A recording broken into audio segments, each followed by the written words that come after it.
This is my wrap-up review of the Canon 70D. Now, I've done videos where I've compared it against the Nikon D7100, the Canon 700D, or the T5i. I'll be comparing this camera, the 70D, against other cameras in the future. But a lot of people are looking for the review. And so I just want to kind of touch on what I found that I love about this camera, what I don't love, and then just leave you with some final thoughts. And I'm going to run through this fairly quickly because I've had some technical difficulties, and now I'm about to lose my light back here. And this is such a gorgeous location that I'd like to wrap up the video in this spot. So I think the highlight feature of the Canon 70D is this new dual pixel focus technology. Marketers were all over that, talking about it, so I was a little skeptical whenever marketers scream loudly. I said, well, really, is it that good? It is that good. In my testing, this nails focus every time. So this is during live view, either just live view photos or live view video. Video is where it's really impressive. You can touch to focus using that lovely touch screen on the back of the camera. Or you can set tracking, and then it will very smoothly and easily track a person walking or even moving faster than a walk to and from the camera. So this suddenly gives you a device. If you put an STM lens on here, you have a silent focusing, camcorder-like focusing with DSLR quality, especially in the lower light. It's really, really impressive. You put any lens on it, it does a great job. You lose that silent focusing because the other lenses do make some noises when they're focusing. Some slight whirring or grinding might be too strong a word, but you want to watch out for that. But with an STM lens, parents trying to capture kids on the soccer field in lower light at night or on the stage for the dance recital, this is a great option for you because, again, way better than any camcorder you're going to get in low light at this price point. And the focusing really does work. As I mentioned, you have that lovely touchscreen on the back. The touch to focus works very nicely. In general, this touchscreen isn't new. The 700D had it, the SL1 has it, but it is a very nice way to control the camera, and it makes it much more user-friendly. Now, you might not care about video focus or live view focus, but that's one of the things as a photographer primarily I've been really impressed with the live view focus and use it to compose more often. I find myself using it to compose more often because it is so quick and there's none of that painless waiting to get focus. In the old days, live view focusing, the old days, last year before the Canon 70D came out, live view focus was this kind of, the camera would get focus and then it would go a little bit beyond to make sure it got focus and come back. It's what I call this womp womp effect before it would settle on focus. You don't see any of that in live view with this dual pixel technology. It works really well. But if you don't care about that, if you're looking through the viewfinder, you've got very serious focus there as well. 19 doesn't sound like a lot, but they are all the highest quality cross-type focus points. f2.8 cross-type, very, very good. That combined with the customizability you have of focus tracking and the different servo mode or the servo focus mode, this is a very viable budget option for birds in flight. I get questions about that. That kind of is, or you could say sports as well. That is kind of your cream of the crop or most difficult type of photography for focusing birds in flight. And the Canon 70D, I haven't done any, but in talking with other folks and reading other reviews, it's very good. And my own experience with just the focus in general is that it's very good. Along with that goes that 7 frames per second and a big enough buffer and a fast enough write speed that you can shoot those 7 frames per second JPEG as long as you want. No slowdown at all. Other cameras in this class I have seen a slowdown after just a second. Shooting full RAWs at that 20 megapixel, you do get a slight slowdown after 1 to 2 seconds, or I should say you get a noticeable slowdown to be truthful. But it still is impressive and again better than most other cameras in this class with the possible exception of the newly announced Pentax K3. Looks to get 8 frames per second. I don't know how long it gets that. That's one of the things you need to watch out for when you read this. There's a lot of people that are very excited about the Sony cameras, class leading 10 frames per second. You get that for about a second. And after that, you get a serious slowdown in the cameras that I've tested so far. And the 70D does a good job of keeping up along with that. You got the built-in Wi-Fi, which is a nice feature. It does, you know, they give that to me and then I want a little bit more because when you connect to a phone or tablet, you are limited to the smaller JPEG sizes that come over.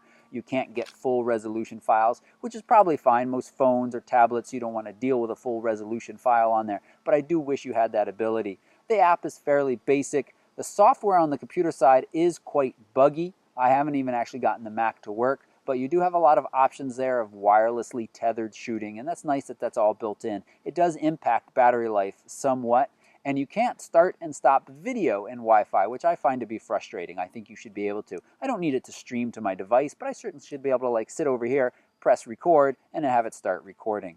I think that would be a nice feature. Other pro level features that are built into this camera, I mentioned the autofocus tracking and the customizability over that. There's the raw processing in the camera. You've got 1/3 stop ISO settings, so you can go from 100 to 125, 160, 320. I'm skipping some, but you got the idea there. You got variable bit rates for the video, the higher quality or lower compression, and the higher compression, lower quality. Honestly, there's very little quality difference between the two, but one does give you a little bit more flexibility in editing, just a little bit. And it's nice that that option is in there as well. There is a much more robust HDR mode in this camera as well. It's very similar to the 5D Mark III. You can shoot up to 1/8,000th of the shutter speed. Now that does not mean that you can shoot, that you'll be able to capture action better. What it means is outdoors in bright sunlight, not like what we have now, that you can shoot wide open and still have those creamy depth of field images that you like, and still have a good exposure because you can shoot fast enough.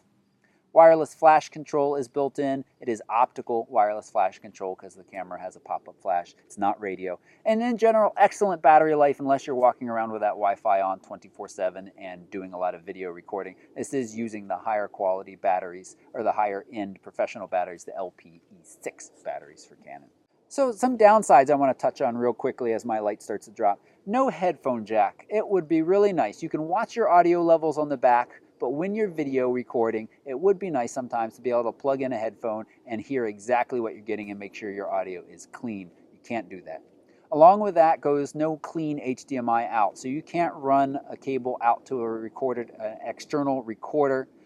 So if you're a very serious indie filmmaker and you're thinking about that, the D5200 or the D7100 is probably going to be a better option for you. I would like dual card slots in this camera. It might be asking too much, but it's nice to be, well, one, give yourself tons of room, or two, to be able to automatically back up your images as you're shooting. I've been asked, because I've talked about this earlier, have I ever lost any images in all of the years of shooting I've done the last couple of years as professional level photography? And the answer is no. I've had a couple of scares where images are corrupted and aren't readable in Lightroom, but using the image recovery software, I've always gotten them back. So it's a nice peace of mind that I really appreciate when I shoot professionally with my 5D Mark III, that I have that option to do backup as I'm shooting, but the 70D is not going to give you that option. I mentioned the touchscreen on the back being wonderful and a really lovely way to control the camera. There are also lots of nice buttons, and it feels really good in the hand, but there's that one button on the back, the little dial wiggly button, that is a little wiggly, higgly, jiggly. I'm not a big fan of how that button feels. Can't quite decide if it wants to be a wheel or a push button. This was a complaint on the 60D as well about the buttons in general. This one especially. On the 70D, it's been shrunk down a little bit more. I'm getting pretty picky, but it is something that bothers me. ISO performance. I'm under the cons here, but really I just want to mention this so that you have realistic expectations. It is very good, and it is better than the cameras that came before it, but it is not a huge step forward. The D7100 is very, very good, and in most of my side-by-side testing, it's very hard to tell the difference between the two. And there were even occasionally where I thought the 70D might have looked better, but most times the D7100 beat it. And especially with moire, that is in finely repeating patterns, you get this kind of optical illusion. And you want to, sorry, I'm distracted by also watching my battery indicator, which is about to run out. And I could switch batteries, but then I'd have to start at a certain point. So, moire, optical illusion and finely repeating patterns. It's avoidable, but the 70D shows it fairly often in those situations, and it makes it a little bit trickier to avoid. D7100, no issues with it at all. I've had someone argue to me that that means that the Canon is even sharper, because it is when you get really sharp video or images that you have that as an issue. But in my side-by-side testing, the Canon 70D does not seem sharper. You know, the D7100, they took the anti-aliasing filter out, which should make that video sharper. It is very, very sharp, but for whatever reason, Nikon has magically been able to avoid moire, and Canon hasn't. So that's another downside. But overall, I think this camera is incredible, mostly because of that dual pixel technology and live view and the video focusing. But just in general, it is a nice size and feel in the hand, a nice blend of professional level features without being too big, too expensive, although you are starting to get kind of pricey. If you wonder if this camera is for you, take a moment and leave me a message. I'd be happy to talk to you about it more, answer any questions you have. But take a moment to come over to the Facebook page that I run. There's a link right down below here. Give it a like and leave the comment there. I do a much better job of keeping up with all of the comments there on that page. There's a lot of YouTube comments. Many of them just slip by, and often I don't see them until weeks or months later, and that's not very timely and helpful for you all looking for an answer now. Thanks so much for watching, and if you haven't already, please subscribe.